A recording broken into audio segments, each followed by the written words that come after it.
Transport phenomena के अंतर्गत आज हम यहाँ इसकी एप्लीकेशन पढ़ेंगे। अभिगम परिघटनाएँ आपने कल पढ़ चुके हैं।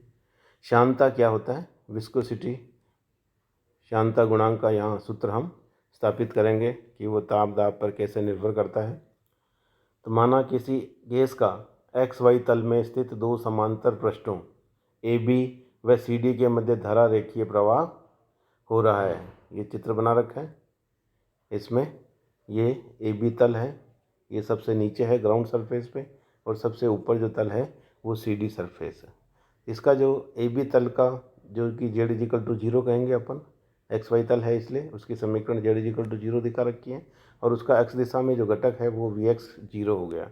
और जैसे जैसे ऊपर पढ़ते जाते हैं एक्स दिशा में इन तलों का जो वेग है वो बढ़ता जाता है।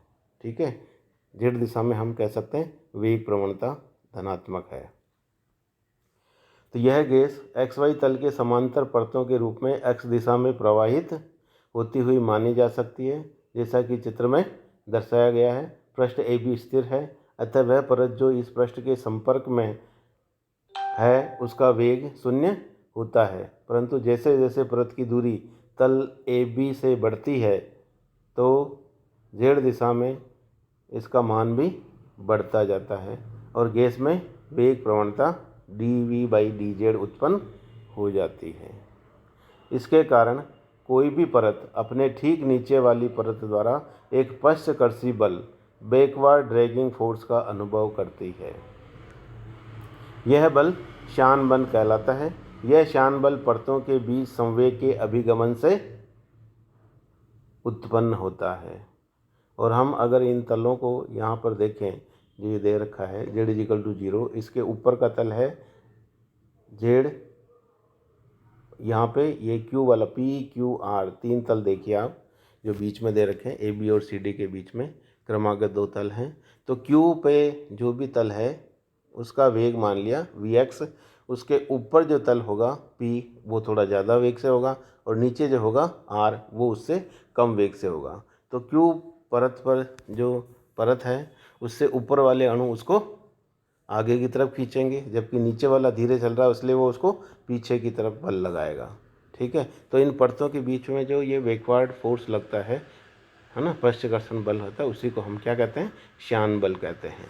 और ये क्रमागत दो बलों तलों के बीच की जो दूरी है उसको हम क्या ले रहे हैं, जेड ले रहे हैं। ये जेड है, ठीक है, और सॉरी लेमडा जो हम कहते हैं माध्यमुक्त पथ, तो जेड प्लस लेमडा ऊपर हो जाएगा और जेड माइनस लेमडा, यानी क्रमागत दो तलों के बीच की दूरी क्या हो गई, माध्य मुक्त पथ लेमडा के बराबर हो गई। ऐसा क्यों मानते हैं, क्योंकि हम जानते हैं माध्य मुक्त पथ क्या होता है, क्रमागत दो टक्करों के मध्य चलेगी औसत दूरी। तो ये मान के चलते हैं कि इन लेमडा दूरी तक चलने पर वो आपस में टक्कर नहीं करेंगे, इसलिए हम कह सकते हैं एक परत की जो वेग है वो हम कांस्टेंट मान सकते हैं। ठीक है ना, इसलिए यहाँ पे इसको अगर यहाँ Q को Vx माना है तो उसके ऊपर वाला तल जेड प्लस लेमडा दूरी पर उसका भी वेग कांस्टेंट होगा, और नीचे जेड माइनस लेमडा दूरी पर उसका भी वेग कांस्टेंट होगा। और अगर जेड दिशा में वेग के परिवर्तन की दर को अपन Vx dVx/dz कर रहे हैं तो लेमडा दूरी चलने पर वेग में परिवर्तन कितना हो जाएगा, लेमडा इंटू dVx/dz। ठीक है, उसको Vx में जोड़ देंगे। ठीक है, तो ये तो हो जाएगा ऊपर P का तल का वेग, और नीचे वाले में Vx में इसको घटा देंगे तो इतना वेग उसका कम हो जाएगा। तो तीनों तलों का जो वेग है वो हम इस तरह से लिख सकते हैं। यदि स्थिर तल ए बी को जेड इजिकल टू जीरो पर स्थिर माने तो इससे जेड दूरी पर किसी परत क्यू का वेग Vx है, तथा जेड प्लस लेमडा तथा जेड माइनस लेमडा दूरियों पर स्थित परतों पी व आर के वेग क्रमशः क्या हो जाएंगे, Vx plus lambda delta Vx upon delta Z, और ये हो जाएगा Vx minus lambda delta Vx upon delta Z. यहाँ लेमडा माध्य मुक्त पथ है और मुक्त पथ की कोटि की दूरियों के लिए वेग प्रवणता नियत मानी जा सकती है। अब गैस के प्रवाह की दिशा में उपयुक्त वेग अणुओं के यादृच्छिक ऊष्मीय वेगों पर अध्यारोपित रहते हैं। पृष्ठ Q निरंतर अणु ऊपर व नीचे से पार करते रहते हैं Q से। ठीक है, ये माना कि अगर Q है तो ऊपर से भी नीचे आएंगे अणु और नीचे से भी ऊपर जाएंगे। हमें टोटल ऊपर जेड दिशा में संवेग में परिवर्तन की दर को निकालना है, और वो संवेग में परिवर्तन न्यूटन की द्वितीय नियम से क्या होगी, बल के बराबर होनी चाहिए, ऐसा हम निकालेंगे। ठीक है, तो एक अणु का वेग हम ऊपर की तरफ गति का संवेग में है ना, वेग में परिवर्तन की दर निकाल लेंगे, कितने अणु जा रहे हैं उसको गुणा कर लेंगे तो टोटल संवेग हमारे पास आ जाएगा। देखिए कैसे करते हैं। तो गैस के प्रवाह की दिशा में उपयुक्त वेग अणुओं को यादृच्छिक ऊष्मीय वेगों पर अध्यापित रहते हैं और पृष्ठ क्यू पर निरंतर अणु ऊपर व नीचे से पार करते रहते हैं। पृष्ठ क्यू पार करने से पूर्व अपने अंतिम संघटन से में प्रत्येक अणु गैस प्रवाह की दिशा में उस विशेष स्थिति अर्थात जेड के मान के संगत प्रवाह वेग ग्रहण करता है।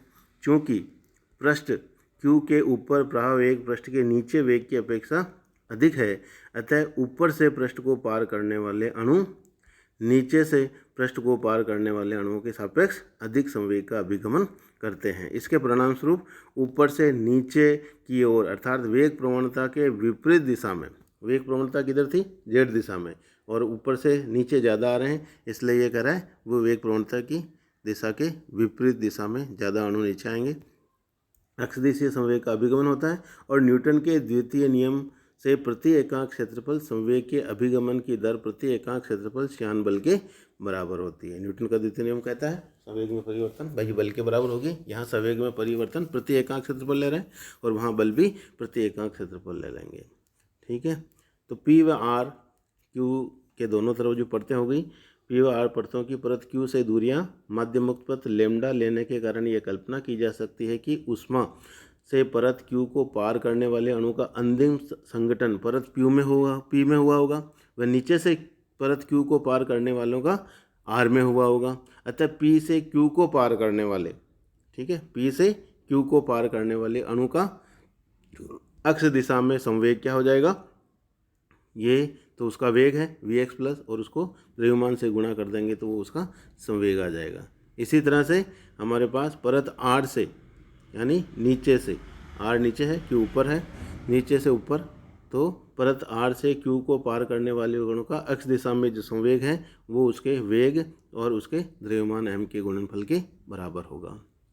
चूँकि अणु यादृच्छिक गति करते हैं, अनियमित गति करते हैं, अतः उनकी सभी दिशाओं में गति की प्रायिकता क्या होगी, समान होगी। लेकिन हम जानते हैं 3 घटक होते हैं वेग के, x, y, z दिशा में, तो कल्पना कर सकते हैं कि कुल अणुओं की संख्या का x दिशा में भी 1/3 जाएगा, y दिशा में भी 1/3 और z दिशा में भी 1/3 भाग जाएगा। इसके अतिरिक्त प्रत्येक अक्ष के, क्योंकि x एक्सिस को लें तो वो फिर उसके 2 भाग हैं, धनात्मक अक्ष और ऋणात्मक दिशाएं हैं, इसलिए 1/3 का एक धनात्मक दिशा में उसका आधा यानी 1/6 जाएगा और ऋणात्मक दिशा में 1/6 जाएगा। तो इसलिए हम कह सकते हैं यदि परतों q व p के मध्य लेमडा ऊंचाई व एकांक अनुप्रस्थ परिच्छेद के एक बेलनल पर विचार करें तो इसका आयतन कितना होगा, लेमडा होगा, वह इसमें अणुओं की संख्या कितनी हो जाएगी, n लेमडा होगी, इसकी अणुओं की संख्या कितनी हो जाएगी, n लेमडा होगी।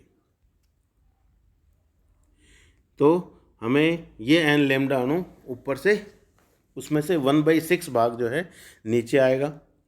परत क्यू की ओर नीचे की ओर गति करने वाले अणुओं की संख्या कितनी हो जाएगी, 1/6 n लेमडा बार होगी। इसी तरह से नीचे से ऊपर जाने वाले की भी 1/n6 होगी।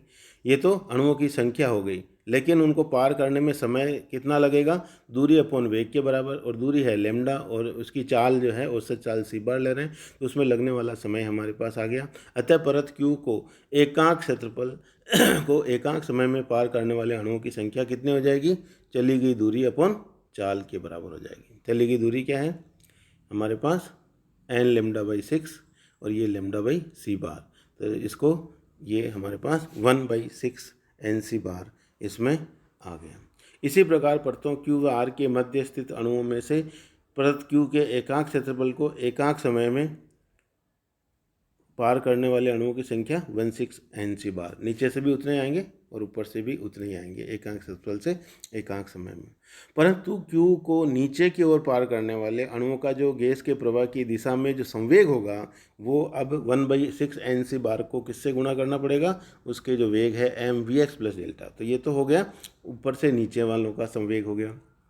इसी तरह से नीचे से ऊपर में इस धनात्मक की जगह ऋणात्मक मान आ जाएगा और उसका मान ये यहाँ पे माइनस आ गया, दोनों बराबर हो गए, लेकिन एक में धनात्मक है एक में ऋणात्मक है।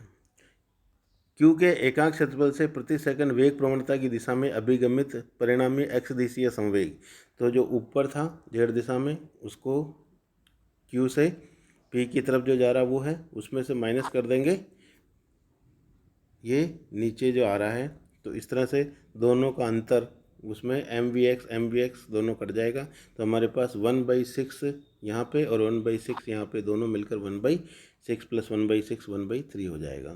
तो ये संवेग एक्स दिशीय संवेग का मान क्या हो जाएगा, फ्लक्स संवेग फ्लक्स है ये, -1/3 mn(c) लेमडा डेल्टा Vx/डेल्टा z। लेकिन न्यूटन के नियमानुसार प्रति सेकंड प्रदान किया गया संवेग आरोपित बल के बराबर होता है, अतः परत के एकांक क्षेत्रफल पर आरोपित ये स्पर्श रेखीय बल होगा, टेंजेंशियल ये फोर्स होगा। F का मान इस तरह से, इसको हम F लिख सकते हैं, F = -1/3 mn(c) लेमडा डेल्टा Vx/डेल्टा z। लेकिन न्यूटन के श्यानता के नियम से किसी परत के एकांक क्षेत्रफल पर जो श्यान बल है वो हम जानते हैं वेग प्रवणता के समानुपाती होता है, F = -eta dVx/डेल्टा z। तो इन दोनों की तुलना करेंगे तो इस श्यानता गुणांक का मान यहाँ पे आ जाएगा नीटा = 1/3, ये यहाँ से कंपेयर किया 1/3 mn(c) लेमडा। हम जानते हैं रो क्या है, गैस का घनत्व है, जहाँ m एक गैस के अणु का द्रव्यमान है और n उसमें एकांक आयतन में अणुओं की संख्या हो गई। तो अणुओं के माध्य मुक्त पथ लेमडा का मान भी हम रख दें, वो हम जानते हैं माध्य मुक्त पथ किसके बराबर होता है, 1/√2 πd² n। तो n से n यहाँ कट जाएगा और ये md² mc/3√2 πd²।